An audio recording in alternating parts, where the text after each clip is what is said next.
السلام علیکم، آپ دیکھ رہے ہیں GNN، میں ہوں زین الحسن اور میں ہوں ہدا شاہ۔ سب سے پہلے آپ کو بتائیں، سیلاب آتا ہے تو حکومتیں روتی رہتی ہیں، کئی سال اس کے بدلے پیسے مانگتی رہتی ہیں اور آگے امداد کے لیے ہاتھ نہیں پھیلایا۔ عوام کے پیسوں سے ہی عوام کا حق انہیں دیا ہے، وہ پیسہ جو عوام کا ہے آپ پر نہ لگایا جائے تو کس کام کا ہے؟ وزیر اعلیٰ پنجاب مریم نواز کا دیپالپور میں تقریب سے خطاب، متاثرین میں ATM کارڈز تقسیم کیے، کہا متاثرین کی بحالی کے لیے صوبے کے اپنے وسائل استعمال کیے گئے، بحالی کی رقم کے لیے 100 ارب روپے مختص کیے ہیں۔ عوام کے عزت نفس کا خیال بھی رکھا گیا ہے، ہزاروں افراد پر مشتمل ٹیمیں سرگرم ہیں، 70% سروے مکمل ہو چکا ہے۔ امداد میں کوئی 1 روپے کی بھی کرپشن نہیں کر سکتا ہے۔ پنجاب کی کسی فرد یا شہر میں کوئی تفریق نہیں کی جائے گی۔ خواہش ہے کہ متاثرین جلد از جلد معمول کی زندگی کی جانب لوٹیں۔ جو ریسکیو آپریشن ہے پنجاب حکومت نے الحمدللہ اپنے پیسے سے، جو ایویکیویشن کا آپریشن تھا الحمدللہ اپنے پیسے سے کیا، اور اگر آپ جو ہمارے مہمان تھے سیلاب سے متاثرہ خاندان، ان کو اگر ہم نے رکھا، ان کو ٹینٹ فراہم کیے، ان کو کھانا فراہم کیا، تو الحمدللہ پنجاب نے اپنے وسائل سے کیا، کسی سے کوئی پیسہ نہیں مانگا۔ یہ باہر کی دنیا کی بیرون ملک کے سامنے میں نے ہاتھ نہیں پھیلائے، میں نے یہ سوچا کہ پہلے میرے پاس جو وسائل ہے پنجاب کے عوام کی امانت ہے، پہلے میں وہ ان کے قدموں میں رکھوں، کسی سے میں نے کوئی مدد نہیں مانگی۔ پنجاب کو اس سے زیادہ وسائل دے تاکہ وہ میں آپ کے قدموں میں رکھ سکوں، آپ کی ہر تکلیف کو دور کر سکوں، آپ کی ہر مشکل میں آپ کام آؤں۔ حکومتیں کئی سال جو ہے وہ اس کے بدلے میں پیسے مانگتے رہتے ہیں، روتے رہتے ہیں، ہم نے کوئی رونا دھونا نہیں کیا، کسی سے امداد کے لیے ہاتھ نہیں پھیلایا۔ آپ کا جو حق تھا آپ کے پیسوں سے، آپ کے وسائل سے الحمدللہ آپ کے اوپر آج آپ کو ہم آپ کے ہاتھ میں پکڑائیں گے۔ محسن نقوی کا مسلم لیگ نون اور پیپلز پارٹی میں اختلافات ختم کرانے کا مشن، وفاقی وزیر داخلہ کی chairman Peoples Party Bilawal Bhutto سے ملاقات ہوئی۔ ذرائع کے مطابق محسن نقوی نے وفاقی حکومت کا پیغام بلاول بھٹو زرداری کو پہنچا دیا۔ کہا موجودہ نظام پیپلز پارٹی کے بغیر چل نہیں سکتا، مشترکہ دوست چاہتے ہیں کہ دونوں پارٹیز میں کوئی اختلاف نہ ہو۔ پیپلز پارٹی وفاقی حکومت کی اہم اتحادی ہے۔ ملاقات میں سیاسی صورتحال کے ساتھ امن و امان کے امور پر بھی تبادلہ خیال کیا گیا۔ پاکستان اور افغانستان میں جنگ بندی کے بعد اگلے 24 سے 48 گھنٹوں میں سرحد کھولی جائے گی، دونوں اطراف رابطے بحال، بارڈر کھولنے کی تیاریاں۔ سفارتی ذرائع کے مطابق دونوں ممالک کے حکام نے سرحد کھولنے پر اتفاق کر لیا ہے۔ اگر کوئی اور تنازع نہ ہوا تو بارڈر کھول دیا جائے گا۔ افغانستان کی جانب سے دراندازی کے بعد پاک افغان سرحد بندی کر دی گئی تھی۔ پاکستان اور افغانستان اس نتیجے پر پہنچے ہیں کہ دہشت گردی کا فوری خاتمہ ضروری ہے۔ وزیر دفاع خواجہ آصف کا الجزیرہ کو انٹرویو، ان کا کہنا ہے کہ پاکستان اور افغانستان کے درمیان معاہدے کا بنیادی مقصد دہشت گردی کے مسئلے کو ختم کرنا ہے۔ کیونکہ دہشت گردی برسوں سے پاکستان اور افغانستان کے سرحدی علاقوں کو متاثر کر رہی ہے، انہوں نے کہا کہ گزشتہ ہفتے دہشت گردی کا مسئلہ دونوں ممالک کے درمیان براہ راست جھڑپ تک پہنچ گیا تھا۔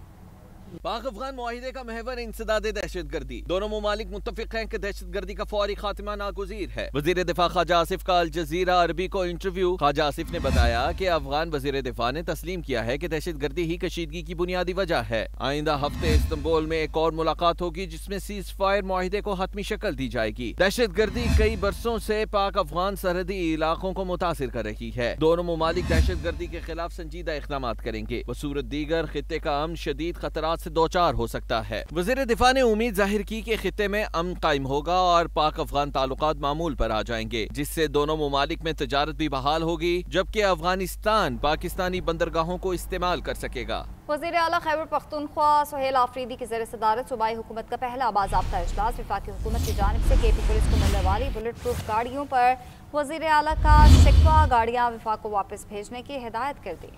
وزیر اعلیٰ کہتے ہیں کہ حکومت کابینہ سے چلتی ہے، اڈیالہ جیل میں بانی سے ملاقات نہ ہونے کا بھی شکوہ کر دیا، بولے ملاقات کی اجازت نہیں ملی، مقدمہ عوام کے سامنے رکھوں گا۔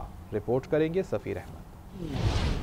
وزیر اعلیٰ سہیل آفریدی کی زیر صدارت پہلے اجلاس میں صوبائی حکومت کے گڈ گورننس روڈ میپ پر پیش رفت، امن و امان کی صورتحال کا تفصیلی جائزہ اور انسداد بدعنوانی سے متعلق معاملات پر غور و خوض کیا گیا۔ اجلاس میں ضم اضلاع کے لیے tribal medical college, tribal university of modern sciences کے قیام، تحصیل سطح پر پلے گراؤنڈز کی تعمیر اور سیف سٹی پروجیکٹ شروع کرنے کا اعلان کیا گیا۔ وزیر اعلیٰ سہیل آفریدی نے کہا، وفاقی حکومت کی غلط پالیسیوں سے صوبے میں دہشت گردی دوبارہ سر اٹھا رہی ہے، وفاق کو ہماری ہماری قربانیوں کا احساس کر کے بر وقت فنڈز جاری کرنے چاہیے۔ اسمبلی اجلاس کے دوران اظہار خیال کرتے ہوئے وزیر اعلیٰ نے کہا، حکومت کابینہ سے چلتی ہے مگر مجھے ملاقات کی اجازت نہیں۔ میں جمہوری طریقے سے بانی چیئرمین سے ملوں گا، اگر مجھے ملنے نہیں دیا گیا تو میں عوام کے پاس جاؤں گا، اپنا مقدمہ عوام کے سامنے رکھوں گا، اتوار کو کرک میں آئندہ کا لائحہ عمل دوں گا۔ جمعے کو انشاءاللہ تعالی میں چارسدہ کی عوام کے پاس جا رہا ہوں، وہاں اپنا مقدمہ رکھوں گا۔ 25 اکتوبر کو خیبر کے عوام کے پاس جا رہا ہوں، امن جرگے میں اپنا مقدمہ ان کے سامنے رکھوں گا۔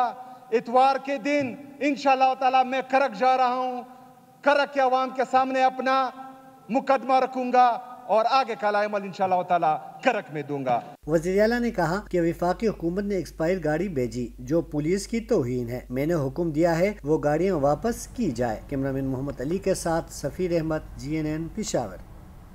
خیبر پختونخوا حکومت کا بلٹ پروف گاڑیاں واپس کرنے کا فیصلہ افسوسناک قرار دے دیا گیا۔ وزیر مملکت داخلہ طلال چودھری کہتے ہیں دہشت گردی کے خلاف جنگ کے لیے عالمی معیار کی بلٹ پروف گاڑیاں دی گئی ہیں۔ بلٹ پروف جیکٹس اور رات کو دیکھنے والے آلات بھی فراہم کیے گئے ہیں۔ وزیر اعلیٰ KP سہیل آفریدی غیر سنجیدگی کا مظاہرہ کر رہے ہیں۔ نابالغ اور بچگانہ سوچ نے آفیسرز اور جوانوں کے لیے خطرات بڑھا دیے ہیں۔ صوبائی حکومت نے پولیس جوانوں کو دہشت گردوں کے رحم و کرم پر چھوڑ دیا۔ خیبر پختونخوا حکومت کو 600 ارب روپے سے زائد دے چکے۔ صوبائی حکومت نے 600 ارب روپے کا ابھی تک کوئی حساب نہیں دیا۔ ارب روپے سے زیادہ KP کو دے چکی ہے۔ جو گاڑیاں، بلٹ پروف گاڑیاں دہشت گردی کی جنگ لڑنے کے لیے IG پولیس KP کو دی تھیں کہ وہ اپنے افسران اور جوانوں کو دیں، وہ انہوں نے واپس کرنے کا فیصلہ کر لیا ہے۔ دہشت گردوں کو جلد ختم کرنے کے لیے یہ گاڑیاں اور کچھ ساز و سامان اور بہت سارا خریدا گیا تھا، جس میں بلٹ پروف جیکٹس ہوں، رات کو دیکھنے والے ایکوپمنٹس ہوں، ہتھیار ہوں۔ KP کے بہادر نہتے پولیس افسران اور جوانوں کو دہشت گردوں کے آگے پھینکا جا رہا ہے۔ لوگ کہتے تھے کہ ایک نابالغ وزیر اعلیٰ لگا دیا گیا ہے جو ابھی اتنا پختہ ہی نہیں ہے کہ اس کو کسی وزارت پہ بٹھایا جائے۔ وزارت اعلیٰ تو دور کی بات کہ آپ نے 600 ارب تو اس کا تو حساب نہیں دیا، وہ تو پولیس کے جوانوں پہ اور دہشت گردی کے خلاف استعمال نہیں لگائے جو وفاقی حکومت نے خصوصاً KP کو دیے تھے۔ تو اس نابالغ اور بچگانہ سوچ نے ایک دفعہ پھر ہمارے افسران کے لیے بھی خطرات بڑھائے ہیں۔ دہشت گردی کے خلاف ہر ممکن وسائل مہیا کرنا چاہتی ہے KP کے لیے تاکہ دہشت گردوں کو جلد ختم کیا جا سکے۔ وزیراعظم شہباز شریف نے ہندو برادری کو دیوالی کی مبارکباد دی۔ اسلام آباد میں تقریب سے خطاب کرتے ہوئے کہا کہ پاکستان کی اقلیتی برادری نے ہر شعبے میں کلیدی کردار ادا کیا ہے۔ تمام پاکستانی مل کر وطن عزیز کے خلاف شر انگیزی کا بھرپور مقابلہ کرتے ہیں۔ پاکستان پرامن سرزمین ہے، یہاں شرپسندی اور دہشت گردی کی کوئی گنجائش نہیں۔ وفاقی کابینہ نے بین المذاہب ہم آہنگی پالیسی کی منظوری بھی دے دی۔ سرکاری ملازمتوں میں اقلیتوں کے لیے 5% کوٹا موجود ہے۔ قومی اقلیتی کمیشن کو مزید فعال کرنے کی منظوری دی گئی۔ بجٹ میں اقلیتوں کے لیے خصوصی حصہ مختص کیا گیا ہے۔ میں آپ سب کو دیوالی کی مبارکباد پیش کرنا چاہتا ہوں۔ مسلم اور غیر مسلم پاکستانی مل کر وطن عزیز کے خلاف ہونے والے کسی بھی حملے اور شر انگیزی کا بھرپور مقابلہ کرتے ہیں۔ تمام شعبوں میں اقلیتی برادری نے بڑی گراں قدر خدمات انجام دی ہیں۔